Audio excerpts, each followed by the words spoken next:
I apologize in advance for the buzzing noise that you're about to hear. It persists throughout the entire thing. Nothing I can do about it. I had two choices: scrap the episode completely or upload it and hope that you can look past it. So enjoy. Yicky.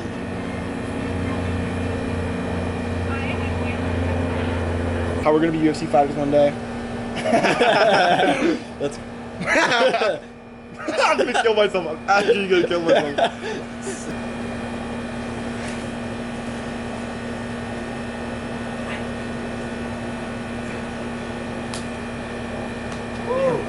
Battle scars. Let's go. Bro, you're just fragile. Suck my balls. Bro, you just laughed like fucking Seth Rogen. Yeah. I heard it as soon as I said it. I was like, as soon as you said it, yeah. you don't say laughing. What do you mean? Laughing is an action. I laughed. But you audibly laugh. Yeah, but you're not saying something. You say Come on. laughing. Come on. You say See, that didn't make sense. When you just said laughter. that. You don't say laughter. That doesn't make sense. You just, when you make noise. When you don't make noise, if you're like, that's just That's making a just noise. It's laughing. not saying something. Come on. You can't. You have to admit you're fucked here. Come on. I just said a sigh. I fucking. You're unbelievable sometimes. God.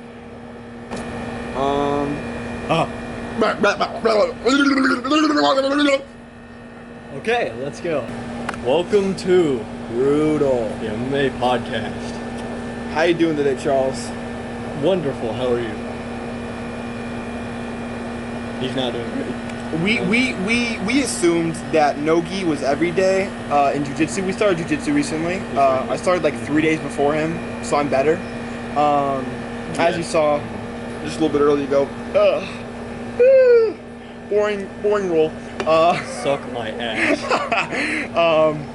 But yeah, we showed up to the jiu-jitsu gym and we're looking at people and we're like, why are people walking around wearing a gi? So we approached this nice young lady and she goes, it's gi today. We don't own gis and we're not good at gi. I can't do gi because of my wrist, because I'm literally a wussy. I mean, it would just take one guy to go like that and you just risk us fucking... No, literally, I'd Crazy. be ruined. Yeah. But yeah, we just scrambled right now just because for the shits and giggles, you know, just for fun. just for fun. Because I've really been enjoying jiu-jitsu. I think you have been too. Yeah, no, it's been a good time. Learning a lot. So from there, we're gonna get to the fights. Not a lot of jiu-jitsu in these fights. I would say striking really. Yeah, no, it was just definitely Ruled striking. the day. Yeah. So this most recent card that just happened, Sean O'Malley became bantamweight champion. Zhang Wei Li go. retained her title. Let's go again. Yeah, no, I love them both. It's who I wanted to win. I'm glad they won. It keeps the division exciting. It keeps the sport going. If either of the women that were facing them won, I don't think it would be as exciting. That's the big thing. I'm glad the sport can continue in this way. We're going to start off on the prelims, though, with Chris Weidman being a little bit delusional. I do like Chris Weidman. I remember when he was champion. I remember when he broke his leg. I was with Charles when he broke his leg. I'm really happy to see he came back into the cage and kind of, you know, showed he could come back from such a devastating injury, which is awesome. Mm-hmm. But as Dana White said, he got leg kicked to hell, and he tore his MCL or ACL. I don't remember which, but one of them is now torn. I think he should. I think so. I think he should hang up the gloves though. I think it's time. I mean, that's what Dana was saying. You have such a long time out from an injury, and then you step back in there and you expect to be better, and you lose, and you tear another muscle.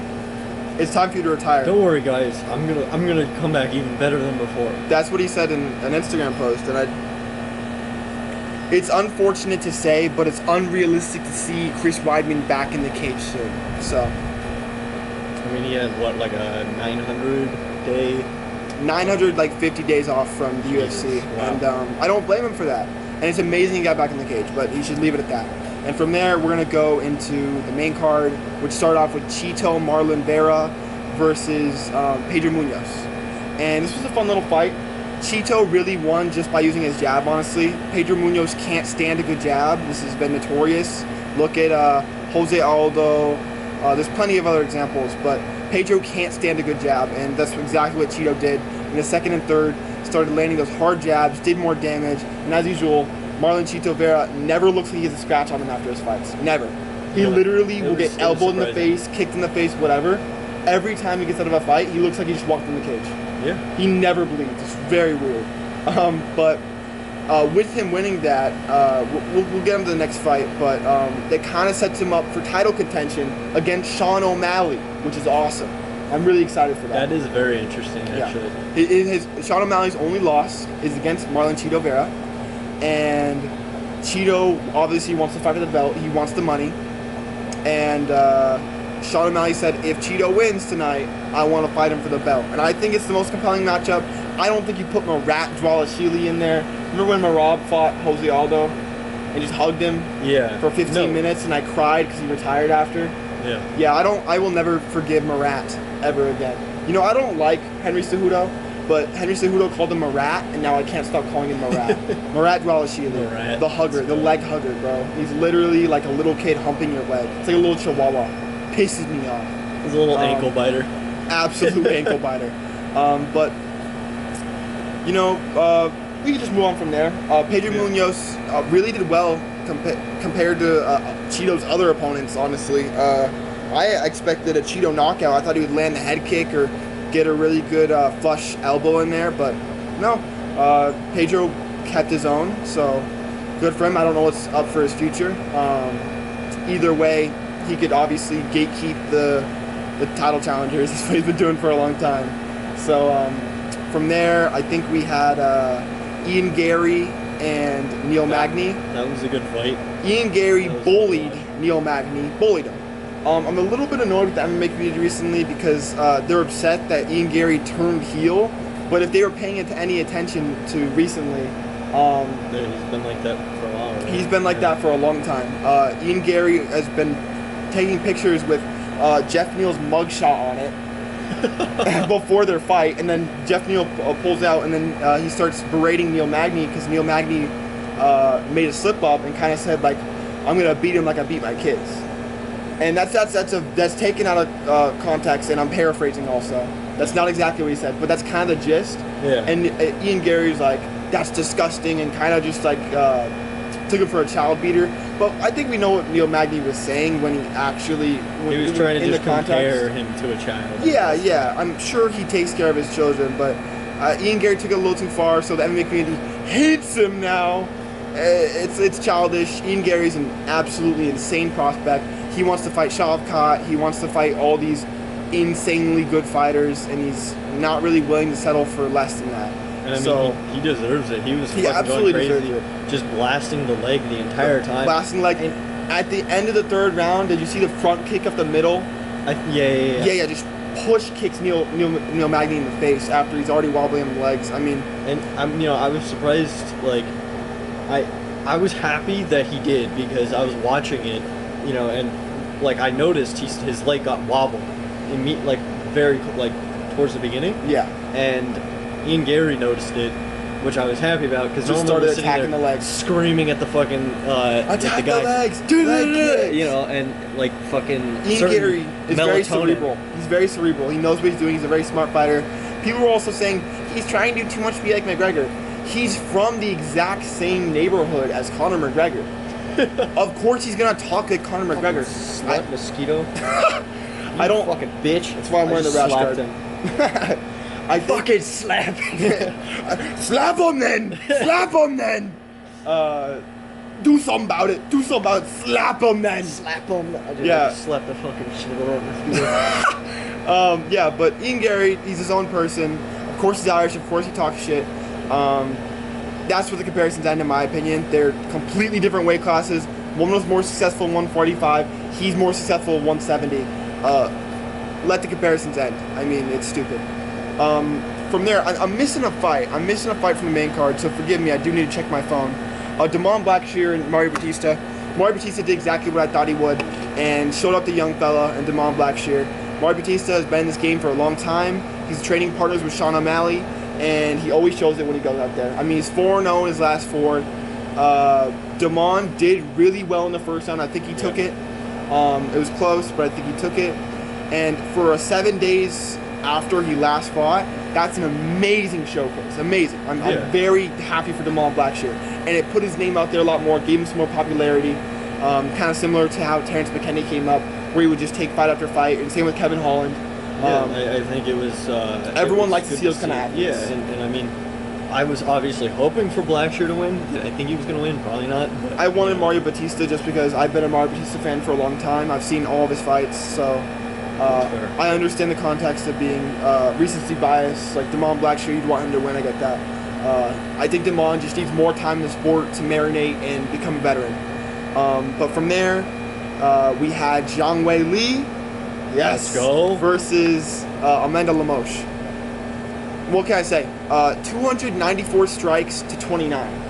It's the largest significant strike differential in a women's fight in UFC history. It was hilarious after like 2 rounds. They were like, oh, you know, she's had like 90 and the other person has had 3. I was like, oh, and you know what's crazy to me? The dick riding that the commentators are doing towards Lemos. Every time Lemos would get to her feet, they'd be like, oh, she's landing, she's landing, she's landing, oh, she's taking it back. And I'm like, I'm sorry. Not. Zhang Wei Li almost got a 10-8 in like every round. I mean, she mauled her, pillar to post.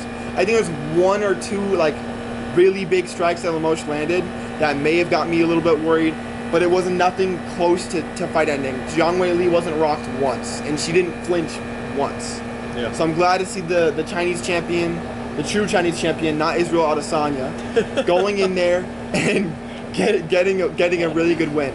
I love Zhang Wei Li. She's one of the sweetest fighters out there. She's a total sweetheart. Yeah, I've seen her interviews are she's such a sweetheart. And then from there, the main event, Sean O'Malley. Let's go. Versus Aljamain Sterling. I actually do like Aljamain. I think he handled himself with a lot of class after this fight. He lost to a really solid Aldo Conor-esque punch in the second round, 30 seconds in. That was so funny. Slips, bang. It's one of the best punches to see when someone's going backwards. And can I just say, I saw a bunch of people online saying, early stoppage.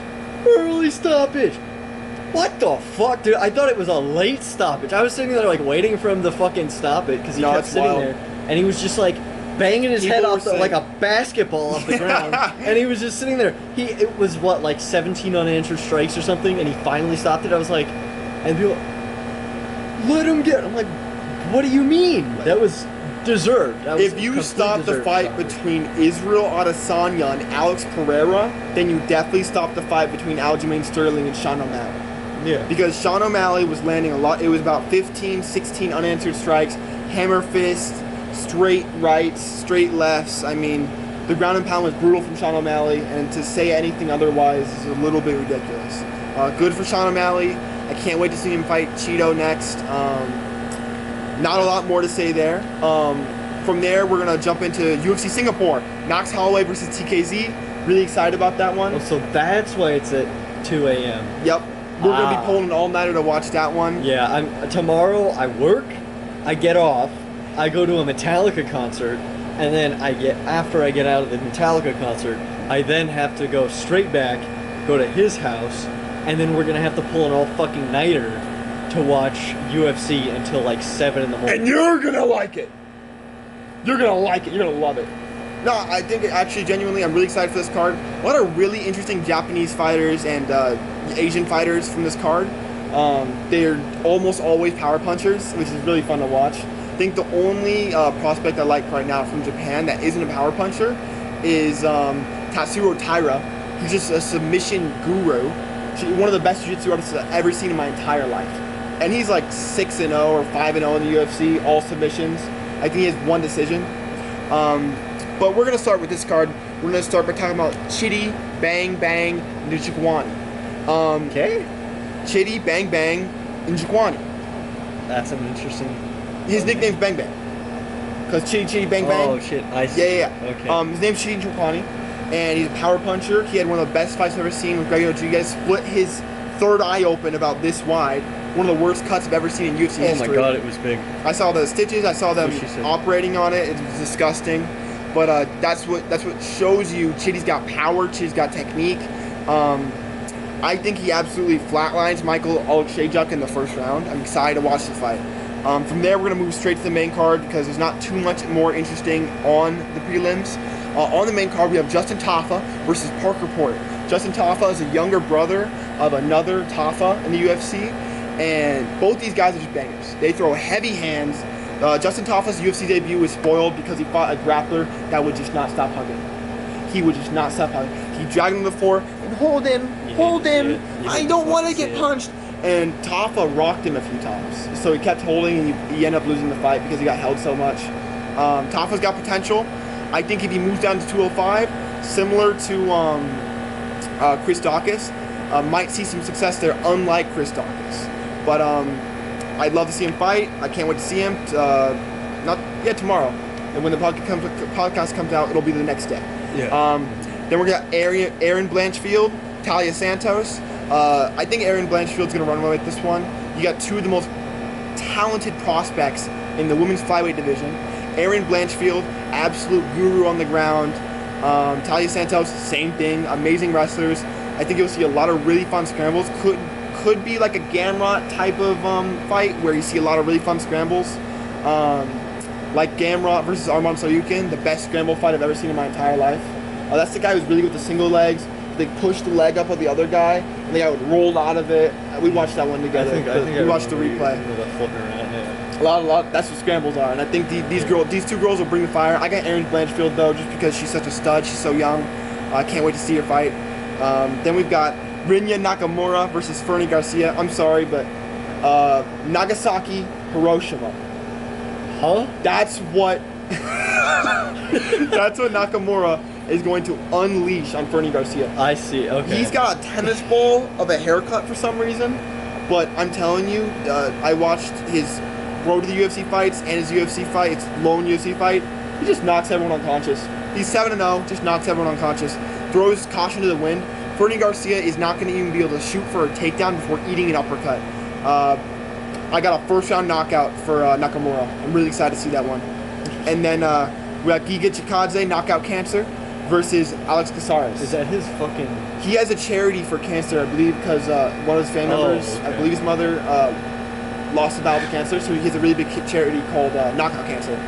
Oh, okay. Yeah, Knockout Cancer. It's pretty cool. He's had about almost a 2-year layoff because Calvin Kattar sent him into the Shadow Realm after beating his brains in for 5 straight rounds.